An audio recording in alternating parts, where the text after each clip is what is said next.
Hello મિત્રો, કેમ છો તમે? મારી સાથે ફરી એકવાર આવ્યા છો રંગપરા વિશાલ. આજે આ અમારો મિની બ્લોગ છે, એટલે આમ બીજો મિની બ્લોગ એમ. તો અત્યારે અમે આવી ગયા છીએ વાડીએ ખડ નીંદવા, અને અમે અત્યારે નીંદશું ખડ. પણ હું પહેલાં સૌ પ્રથમ કોળી કાઢી આવું, એટલે કોળી નીકળી જાય પછી તમે જોઈ શકો છો આ ખડ છે, આ કોળી છે, આવું શું છે ખડ. તો તમે જોયું કે આવડું ખડ હતું. જો તમારે કોઈને નીંદવું હોય ચાલો અત્યારે વાડી જાય. તો આપણે હવે કાઢીએ એવી કોળી. તો આપણે ત્યાં પહોંચવા આવ્યા છીએ. તો આપણે હું તમને દેખાડું કોળી કેવી રીતે કાઢવાની હોય, મને ખબર હોય એના માટે ખાસ.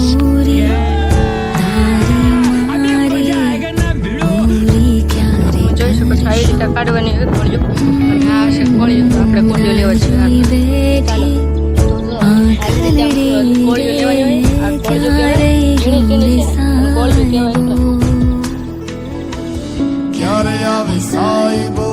कोई तो बतावे जो क्यारे आवे साईब कोई तो बतावे जो हालो कोळियो काढी હોય. તો ફાઇનલી ગાઈસ અત્યારે કોળીઓ પીવાની ગઈ છે, અને અત્યારે હવે આપણે જઈશું ખડ લેવા. ચાલો ખડ લેવા. તો આપણે અત્યારે હવે લેવા માંડી ખડ. તો અવડું જે ખડ લેવું હોય તો ફાઇનલી ગાઈસ ખડ બધું લેવાઈ ગયું છે, અને હવે કાલે અડધું બાકી રહ્યું છે એ કાલે લઈ લેવું. તો હું તમને બતાડું કેટલું લેવાનું કેટલું બાકી છે. આ એટલું લેવાઈ ગયું છે.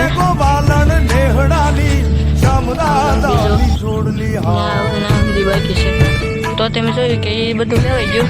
તો હવે આપણે જવું ઘરે, અને ઘરે જઈને 7 વાગે આરતીમાં જવાનું થાય છે. તો હવે આપણે જઈએ ઘરે.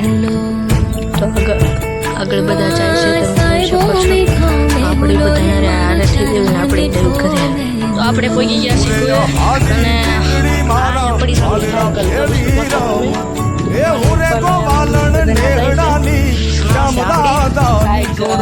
તો હાલો તમારે આપણે જઈએ હવે બહાર. તો આપણે હવે ડેલો બેલો દઈ દીધો છે, અને આપણે હવે જવાનું છે ઘરે. તો સામે બગદાણા જે બાપા સીતારામ બેઠા છે તેની એક નાની ગળી મોટી છે, એટલે બગદાણાવાળા બાપાને નથી પણ છે નાની એમથી મોટું લે. ને આપણે જોવો હવે પહોંચી ગયા છીએ ત્યાં. તો તમે જોઈ શકો છો, તમે જોઈ શકો છો આ બહુ જૂની છે, એટલે આમ બહુ એટલે મીડિયમ હશે લગભગ. તો તમે જોયું કે એ બગદાણાવાળા બાપુની હતી.